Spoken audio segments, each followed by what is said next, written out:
কথা একটা জীব জন্তু না রাত পার দিন পার হয়ে রাত্রবেলা গাড়ি চলতেছে পাহাড়ের মাঝখান দিয়া।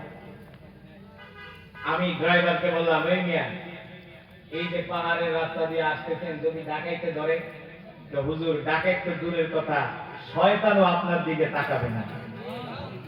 কে কে শয়তানও আপনার দিকে তাকাবে না, ডাকাত তো দূরের কথা। বলি কারণ কি? বলে সৌদি আরবে কোরআনের আইন নাই, তবে হাতে গোনা 2-4টা আছে। কোন চোর যদি চুরি করে ও যদি ধরা খায় তাহলে ওর হাত কেটে দেওয়া হয়। এই কারণে হাজার হাজার মরুভূমির হাজার হাজার কিলোমিটার রাস্তা অতিক্রম করছি পাহাড়ি পাদদেশ দিয়ে। বিশ্বাস করেন, ওই মরুভূমি যদি বাংলাদেশে হইতো রাত্রবেলা না, সকাল 10টায় ডাকাতে শুরু করে। আমি একবার বিক্রমপুর থেকে মাহফিল করে ঢাকায় আসতেছি, দোহার একটা জায়গা আছে, দোহা। দেখি রাত্রবেলা রাস্তার ভিতরে রশি দিয়া বেঁধে দিয়েছে। এই রাস্তায় রাত 10টার পরে চলাচল নিষেধ। এই রাস্তায় রাত 10টার পরে চলাচল নিষেধ। আমি পুলিশকে বললাম, এটা কি মোবের মূল্য? আমার দেশ, আমার রাস্তা, আমি রাস্তা দিয়ে রাত 10টার পরে চলবো, আপনারা রশিতে কাগজ ঝুলায় রাখছেন রাত 10টার পরে এই রাস্তায় চলাচল নিষেধ, কারণটা কি? হুজুর সামনে ডাকাতি হয়।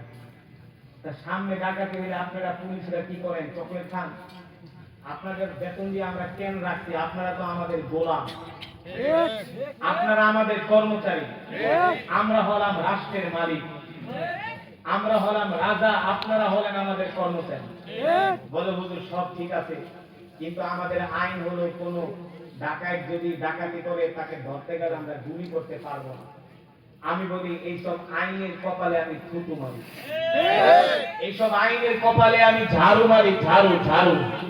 যে আইন জনগণের জান মালকে রক্ষা করতে পারে না, ওই আইন বঙ্গোপসাগরে ডুবায় দাও, ওই আইনের কোনো প্রয়োজন নাই। ঠিক না?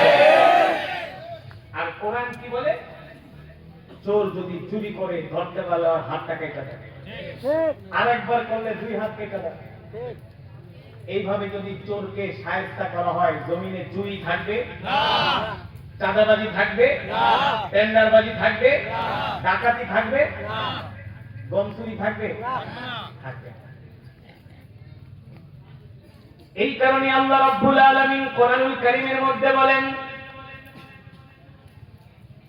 وَنُنَزِّلُ مِنَ الْقُرْآنِ مَا هُوَ شِفَاءٌ وَرَحْمَةٌ لِّلْمُؤْمِنِينَ وَلَا يَزِيدُ الظَّالِمِينَ إِلَّا خَسَارًا। আল্লাহ রাব্বুল আলামিন বলেন, নবী, আল্লাহ রাব্বুল আলামিন বলেন, নবী, আমি আল্লাহ তাআলা আপনার উপর যে কোরআন নাযিল করেছি, এই কোরআন আমি মুমিনের মুক্তির জন্য নাযিল করেছি। আল্লাহু আকবার। ও মুসলমান ও যুবক, আল্লাহ তাআলা তোমাকে আমাকে দুনিয়ার জমিনে পাঠিয়েছেন, এমনি এমনি পাঠান নাই। আল্লাহ তাআলা তোমাকে আমাকে দুনিয়ার জমিনে দায়িত্ব দিয়া পাঠিয়েছেন। কি দিয়া? প্রত্যেকটা মানুষের কাছে দায়িত্ব দেওয়া হয়েছে। কুল্লুকুম রাঈন ওয়া কুল্লুকুম মাসউলুন আন রাইয়াতিহি। আল্লাহ রাসূলের হাদিস, আল্লাহর নবী বলেন, প্রত্যেকটা মানুষকে দায়িত্ব দেয়া দুনিয়ার জমিনে আল্লাহ তাআলা পাঠিয়েছেন। আর হাসরের ময়দানে প্রত্যেকটা মানুষকে ধরা হবে, তুমি তোমার দায়িত্ব পালন করছো কিনা। সেই দায়িত্ব হলো আল্লাহর জমিনে আল্লাহর দ্বীন, কোরআনের রাজ কায়েম করতে হবে। ঠিক কিনা বলেন? কোরআনের সমাজ কায়েম করতে হবে। আল্লাহু আকবার।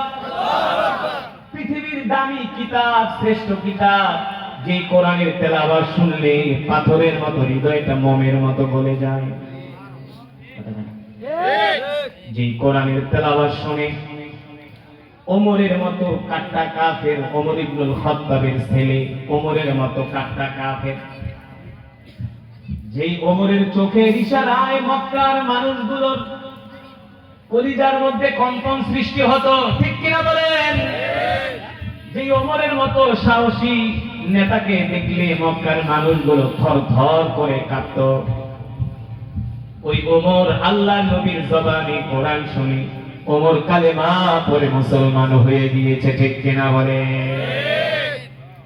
বর্তমানে যারা নেতা আছেন, আমেরিকার প্রেসিডেন্ট ডোনাল্ড ট্রাম্প, এই হারামজাদা হলো একটা নাম্বার 1 পাগল, ঠিক কিনা? এই পাগলরে আমরা তেল মাটি না? ডোনাল্ড ট্রাম্পের মতো একটা গদ্দপ, একটা গন্ড পাগল, এই পাগলরে আমরা ক্ষমতায় যাওয়ার জন্য তেল মাখি। পাকিস্তান তেল মাখে, বাংলাদেশ তেল মাখে, ঠিক কিনা বলে? আর মোদির মতো একটা হারামি ওই তো মানুষের কাতারেই পড়ে না, ঠিক কিনা বলে? কেউ মোদির কাছে ধর্ণা দেয়, কেউ ট্রাম্পের কাছে ধর্ণা দেয়। এবার বোঝেন যারা মোদি আর ট্রাম্পের কাছে ধর্ণা দেয় তারা দুনিয়াতে কত নাম্বার পাগল।